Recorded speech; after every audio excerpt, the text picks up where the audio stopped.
সর্বপ্রথম শুকরিয়া জানাই মহান আল্লাহ তাআলার কাছে গত বছরের পুরোটা বছর জুড়ে সুস্থতার সঙ্গে দিনগুলো পার করার জন্য। আলহামদুলিল্লাহ।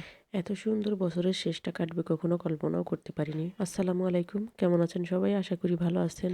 আজকের গল্পর পুরোটা জুড়েই বছরের শেষ এবং শুরুটা নিয়ে কথা হবে। বছরের শেষের দিনটা আমরা কিভাবে পার করলাম, কেমন কাটলো সেটাই আপনাদের সঙ্গে শেয়ার করব। প্রতিটা দিনই মানুষের ঝড়ঝাপটার মধ্যে দিয়ে পার করতে হয়, তবুও মহান আল্লাহ তাআলার কাছে আমরা শুকরিয়া আদায় করি যে আমরা সুস্থ আছি, ভালো আছি। প্রতিটা দিনকে আমাদের বিশেষ পাওয়া হিসেবে গ্রহণ করা উচিত, কারণ মহান আল্লাহ তাআলা আজকের দিনটা যে আমাকে দিয়েছে এটাই আমার কাছে বিশেষ পাওয়া।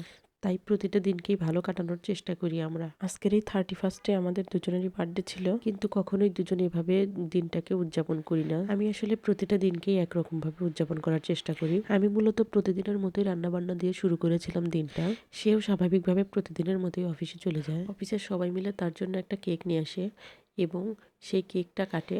এরপরে সে সবাইকে দুপুরে লাঞ্চ করায়। তারা লাঞ্চ করতে করতে প্রায় 2:30-3টা বেজে যায়। এরপর সন্ধ্যার দিকে সে বাসায় আসে, আর বাসায় আসার পথে সে আমার জন্য একটা কেক নিয়ে আসে। কেক নিয়ে আসার পর থেকেই আমার মেয়ের কি যে একটা অবস্থা শুরু হয়ে গেল।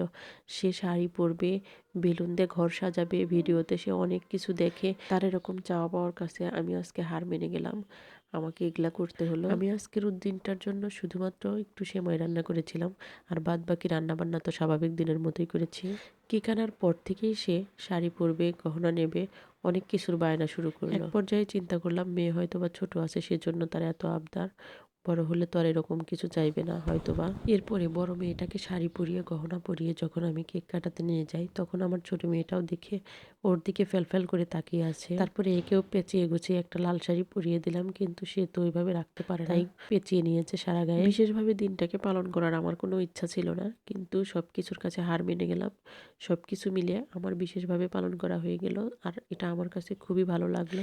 শুরুতে যদিও ইচ্ছা ছিল না, কিন্তু পরবর্তীতে আমার খুব ভালো লাগলো। একটা সময় দেখবেন কি নিজের চাওয়ার কোনো দাম থাকে না, সবকিছু বাচ্চাদের উপর চলে যায়। তাই বাচ্চার চাওয়াকে প্রাধান্য দিয়ে আমি অল্পই কিছু বেলুন দিয়ে ঘরটাকে টুকটাক করে সাজিয়ে নিলাম, আর সাথে তাকেও একটু সাজগোজ করিয়ে দিলাম। এরপর সবাই মিলে কেক কেটে নিলাম।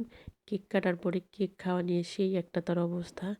কেক খেতে খেতে এত বেশি কেক খেয়ে ফেলেছে যে পরবর্তীতে আর ভাত খেতে পারছে না। সারাদিন অনেক কষ্ট করে রান্না বান্না করার পরেও সব খাবার এরকম পড়ে আছে। কাল থেকে মেয়ের নতুন জীবন শুরু, স্কুল জীবন শুরু। সবাই দোয়া করবেন আমার মেয়ের জন্য। তখন তো আর হয়তো এত বাহানা করবে না, সবকিছু চেয়ে নিতে হয় না। কোনো কোনো দিন আল্লাহ তাআলা নিজে থেকেই খুশি হয়ে দেয়। আমি মনে করি আজকের এই দিনটাও আমার জন্য সেরকমই একটা কিছু পাওয়া। তাই সবকিছু মিলে পুরো দিনটাকে ঘুরে শুকরিয়া আলহামদুলিল্লাহ, কারণ আমি তো কখনো আশাই করেছিলাম না যে আজকের দিনটা আমি এইভাবে কাটাবো। আজকের ভিডিওটা এই পর্যন্তই। সবাই ভালো থাকেন, সুস্থ থাকেন, আমাদের জন্য দোয়া করবেন। আল্লাহ হাফেজ।